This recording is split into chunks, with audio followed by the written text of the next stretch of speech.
Nous sommes dans 1 Samuel au chapitre 18. J'aimerais aborder un petit point sur comment ou quelle attitude sommes-nous appelés à avoir lorsque nous sommes face au revers de la médaille, de la gloire, du succès, de la réussite. Nous devons toujours savoir que lorsque nous sommes dans la gloire, dans ce que nous entreprenons, succès, ministère, business, travail, dans tout ce que nous faisons, même dans toute entreprise, même le mariage. Alors, lorsque nous réussissons, nous avons du succès, il faut toujours avoir l'idée dans la tête qu'il y a le revers de la médaille. L'autre côté, en d'autres termes, quand les mauvais jours viendront, comment allons-nous réagir? On prend rapidement ici le cas de David. Beaucoup savent où nous aimons, tout être humain. Nous aimons lorsque tout réussit, il y a la gloire, les gens nous félicitent, il y a le succès. Mais quand on va connaître le contraire de cela, comment allons-nous réagir? Quelle attitude? Regardez dans 1 Samuel au chapitre 18. Au verset 6, on nous dit, au retour de l'armée, après que David eut tué les Philistins, Goliath, des femmes de toutes les villes israélites vinrent à la rencontre du roi Saül. Elles chantaient et dansaient au son des tambourins et d'autres instruments de musique et poussaient des cris de joie en chœur alterné. Elles proclamaient joyeusement. Saül a battu des milliers d'ennemis. David en a battu des dizaines de milliers. Quelle gloire! Le roi Saül, on lui attribue les milliers et David, le commandant, excusez-moi, on lui attribue des dizaines de milliers. Et cela a provoqué de la jalousie dans le cœur de Saül et vous connaissez la suite. Le sujet n'est pas là. Je prends juste cette petite partie de la gloire de David. C'est les femmes qui chantent. Alléluia. Voilà, Daddy, et ainsi de suite. Tout le monde de courbette. Grand ministère, réussite dans l'entrepreneuriat, et ainsi de suite. Ça nous aimons. Mais quand le mauvais jour arrive, c'est l'attitude de David qui me plaît. C'est le but de ce message. Juste un petit point.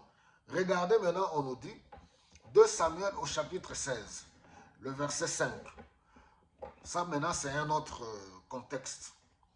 Lorsque le roi David arriva près de Baourim, un certain Shimei, fils de Gera, qui était du même clan que Saül, sortit de ce village et s'est mis à le maudire. C'est-à-dire, Shimei commence à maudire le roi David.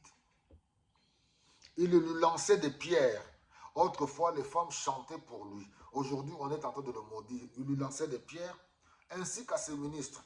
Malgré la foule et les soldats qui marchaient à droite et à gauche du roi, il le maudissait en criant, va-t'en, vaurien, assassin. Le Seigneur te punit de tous les meurtres que tu as commis à l'égard de la famille de Saül. Tu as volé la royauté à Saül et c'est pour cela que le Seigneur l'a donné à ton fils Absalom. Et toi, maintenant tu es dans le malheur car tu es un assassin. Abishai, dont la mère s'appelait Serouya, dit au roi, Majesté, ce chien crevé ne va pas te maudire plus longtemps. Laisse-moi aller couper la tête. Abishai répondit le roi David. C'est le roi David qui répond à Abishai. De quoi vous mêlez-vous? Toi et ton frère Joab. Si cet homme me maudit, parce que le Seigneur lui a ordonné de me maudire, personne ne peut le reprocher. D'ailleurs, ajouta David à l'intention d'Abishai et de tous ses ministres, lorsque mon fils, mon propre fils, cherche à me faire mourir, il n'est pas étonnant que ce Benjamin lui aussi agisse ainsi. Laissez-le tranquille, qu'il me maudisse si le Seigneur le lui a ordonné. Peut-être que le Seigneur verra mon malheur, alors il changera sa malédiction en bénédiction. Voilà, David remet tout entre les mains de Dieu. Quelle attitude les hommes de Dieu que nous avons aujourd'hui? Quand on apprend qu'on nous insulte, menace, et nous prêchons à moi la vengeance, à moi la rétribution, c'est-à-dire à Dieu. Mais lorsqu'on fait face au revers de ce médaille, alléluia, critique, insulte, mépris, voilà, on commence à porter plainte. Les hommes de Dieu, on porte plainte, voilà, on devient bizarre. Voilà, on commence à préparer même des prédications en fonction de cela pour intimider, manipuler, faire peur aux gens et ainsi de suite. Non. Parce que nous aimons tout le temps nous identifier tantôt à David, tantôt à Moïse, tantôt à Aaron, et ainsi de suite. Alors nous devons aussi les imiter. David, lorsqu'il rencontre cela, David a affiché. C'est pour cela, c'est pas pour rien qu'il était appelé l'homme selon le cœur de Dieu. Il a dit non, il ne faut pas faire du mal. Les gardes-corps voulaient aller parce que maudire, insulter le roi, je ne suis pas en train ici de défendre. Non, non, non, les insultes, non, non, non, pas du tout. Cela est condamnable. Cet homme, on devait lui couper la tête. Mais David a dit, laissez-le.